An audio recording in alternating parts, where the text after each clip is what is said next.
Yes, folks, it's Tales from the Jails with John G. Sutton. Thank you very much for watching this channel.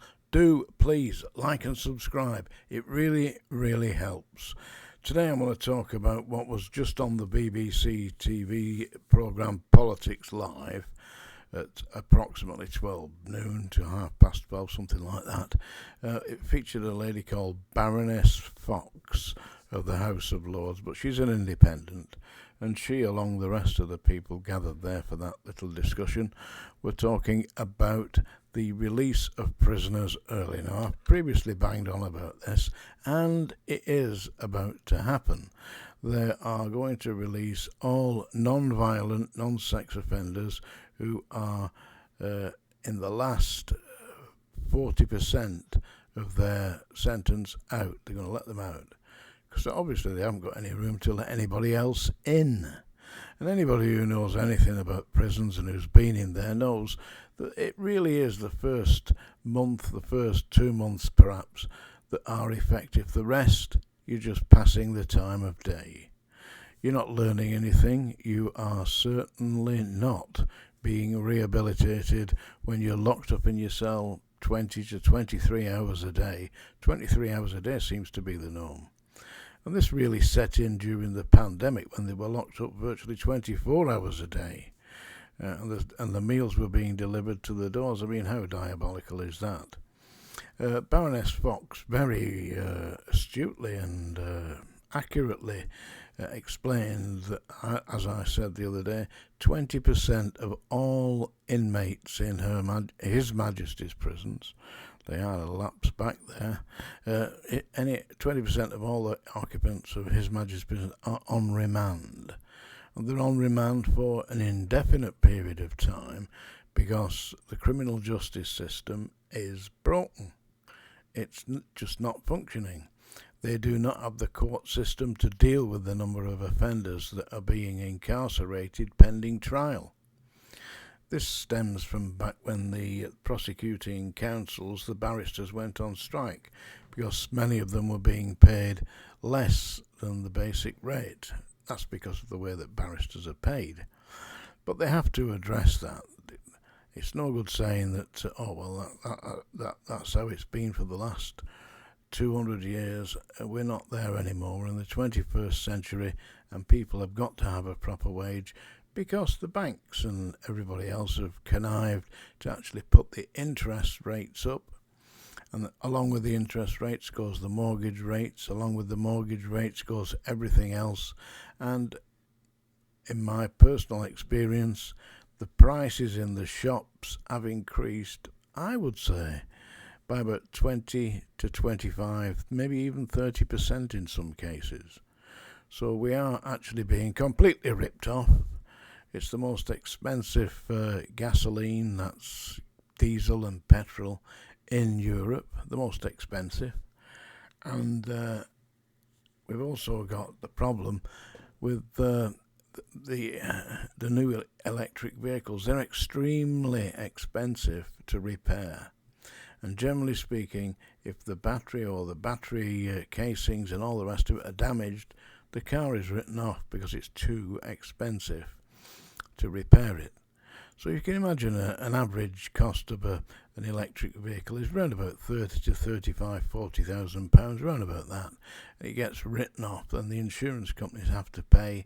Their outgoings are increased, and therefore, to cover that, they've got to increase their incomings. Therefore, we have to pay more insurance. We haven't done anything. We just quite reasonably gone about our day-to-day life, not claiming on insurance unless you absolutely have to. But what has changed is the cost of repairing the vehicles, because possibly 15%, maybe 20% of all the vehicles on the road now are either hybrid or electric vehicles. Of course, we've got the other system whereby we're ripped off through the congestion charges, through the clean air zone charges in London, in Manchester, in Birmingham, various places around the country. Not to mention the fact that going to hospital, I mean, I have to go to hospital on a regular basis because I have certain health problems. and I very often can't find anywhere to park, even though I have got a disabled blue badge, because I can't walk properly. Through reasons that are known to those that know me, and those that don't know me, I'll tell you, I've got one leg. Seriously. And so I can't walk, and I have to park. And if I don't park in one of the allocated disabled spaces, despite the fact that I've got a blue badge, I get the choice to pay, I don't know, £5, £10, whatever the rate is. But it's another way of just taking money out of our pockets. And so that leads me back to where we are today. As I said, it was on BBC Today. We've got the prisons minister, who is James Timpson, who is going to do a great job. I know he is. He's certainly going to try. And releasing all inmates who are non-violent, non-sex offenders out of prison after 40% of their sentence, not 50%. Not 70%, but 40% of their sentence. So if you go to court and you get sentenced to 10 years, you're going to do 4 years. If you've been on remand for 2 years, which is quite possible, then you're going to come out after 2 years, aren't you? So the whole system is in a disgraceful decline.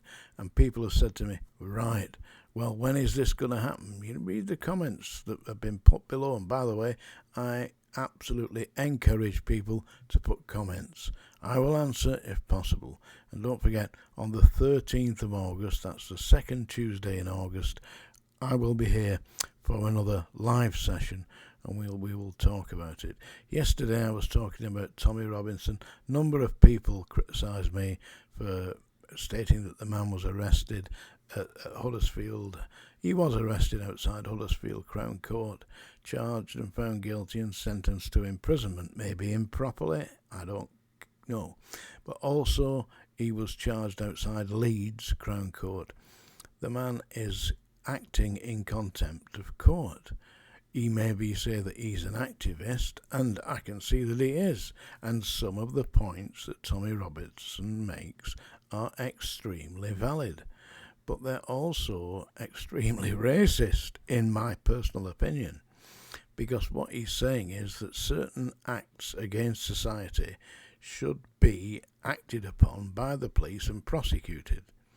It doesn't matter if you're pink, green, purple, or you've got a polka dot head. It doesn't matter.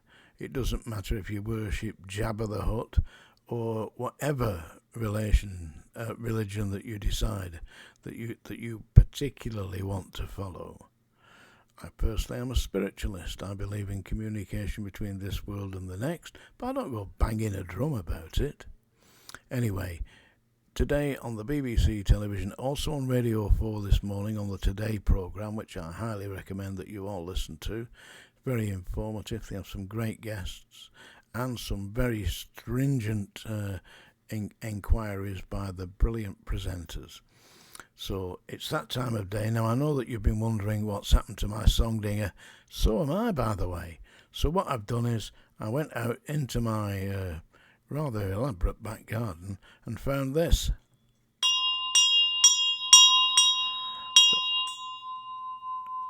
A new song dinger. How about that then? Bring out your dead. So that's it, your song dinger. You've had your warning. I'm now going to read you a poem. Are you sitting comfortably? Good. Then I shall begin. I'm very sorry if this light pisses you off. It pisses me off as well, but I've got to have it because my eyesight ain't that good. This is by W.B. Yeats. It's When You Are Old. And if you have a look at the screen in front of you now, you can see that I'm already there. When you are old and grey and full of sleep and nodding by the fire, take down this book and slowly read and dream of the soft look your eyes once had and of their shadows deep. How many loved your moments of glad grace, and loved your beauty with love false or true, But one man loved the pilgrim's soul in you, and loved the sorrows of your changing face, and bending down beside the glowing bars, murmur a little sadly how love fled, and paced upon the mountains overhead, and hid his face amid a crowd of stars. W.B. Yeats, When You Are Old. I'm already there, folks. Well, I will be soon. It's my 75th birthday on the 6th of August, and all those who are planning to send me gifts like 6 of the Jack Daniels, although I don't mind the odd Panatella. I am rich. I just smoke them, what they called. Anyway, Castellas, they're alright. Quite like them. You get them from, where is it? I get them from Asda. It's alright. Anyway, folks, Tales from the Jails, that's the story for today. Do please like and subscribe.